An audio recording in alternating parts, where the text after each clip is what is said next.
Happy Halloween, everyone! Though I may not have planned it this way, my schedule of releasing episode reviews just happened to put Luna Eclipsed at about the right time of year, so I thought that I would release an extra video this week as a special treat.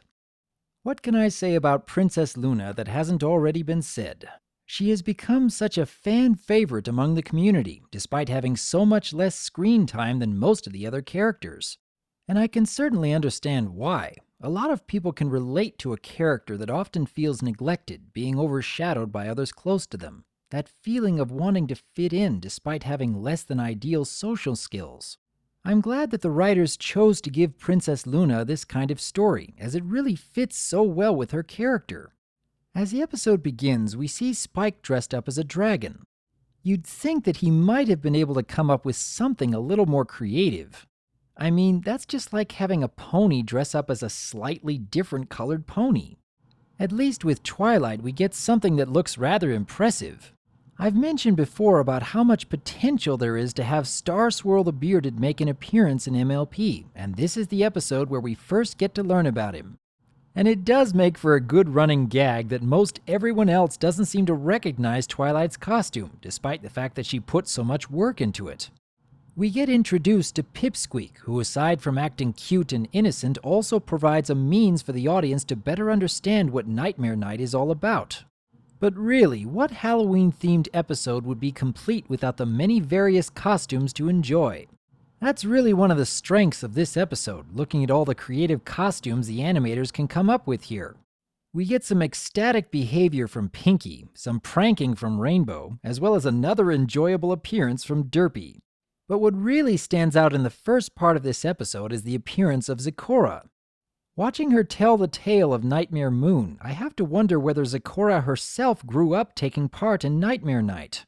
Whether the holiday may exist in the Zebra homelands, or whether Zecora might have spent much of her life in Equestria would help in giving us a clearer picture of her backstory. I'm also curious about this green dust that she blows into the air, as it creates a very convincing illusion. Could this just be a parlor trick? Or could this be more evidence of Zecora's mysterious ability to use magic? At any rate, nearly a third of the way through the episode, we finally get to see Luna make her appearance. And her chariot is being pulled by a couple of bat ponies. Now, I don't know whether bat ponies actually exist in Equestria, as these are the only two that we ever see. It is possible that Luna herself had cast an illusion on a couple of Pegasi in order to make an even grander entrance. But if bat ponies really do exist, I do hope that we'll be getting to see more of them in the future. As for Luna herself, she's looking quite a bit different from how she appeared in the beginning of Season 1. I, for one, really like the changes they made, as even the Royal Canterlot voice is an interesting aspect to her character. But her appearance causes the entire town to start quivering in fear. Now, considering that the last time she had made an appearance was when she had been welcomed into Ponyville alongside Princess Celestia, this new behavior would certainly cause confusion in Princess Luna. But really, the way she had made her entrance would put a lot of people off guard. She even brought in so many clouds that she completely blocked out the night sky. The fact that Luna really believed that this display would bring only praise from her subjects just goes to show even more about how little she understands about being social. But what really makes all her efforts for naught has the most to do with Pinkie Pie. Every time Pinkie makes an appearance in the rest of the episode, she's actually encouraging everyone else to be scared. Now, we learn later on that Pinkie actually wanted to have fun in being scared and was spreading that fun to others. But the fact that she doesn't seem to realize how much she is hurting Princess Luna with all her antics shows a lot of insensitivity on the part of Pinkie here. I want to think that Pinkie didn't intend to make things harder for Luna, but it's rather difficult to justify all her actions here. This seems to be another example of Pinkie's need for fun outweighing the feelings of others. But even without Pinkie coming off as insensitive, it is rather clear that Princess Luna has much to learn in how to create a welcoming atmosphere. And again, having been locked away for 1,000 years makes her behavior rather understandable. Although I do have to wonder about whether Princess Celestia ever used the Royal Canterlot voice before the time of Nightmare Moon. That might actually make for an interesting story. Actually, the holiday of Nightmare Night itself raises some interesting questions. I'm sure this holiday would have been started after Nightmare Moon's banishment, but I have to wonder whether Princess Celestia herself had any involvement with starting the holiday. I'm sure that Celestia would not want all of Equestria to forget about her sister, but the fact that this holiday celebrates Luna at her worst is rather puzzling. It seems more likely to me that the citizens of Equestria were the ones who started the holiday as a way of remembering dark times past. And over the centuries, the holiday had evolved into the celebration that it is today.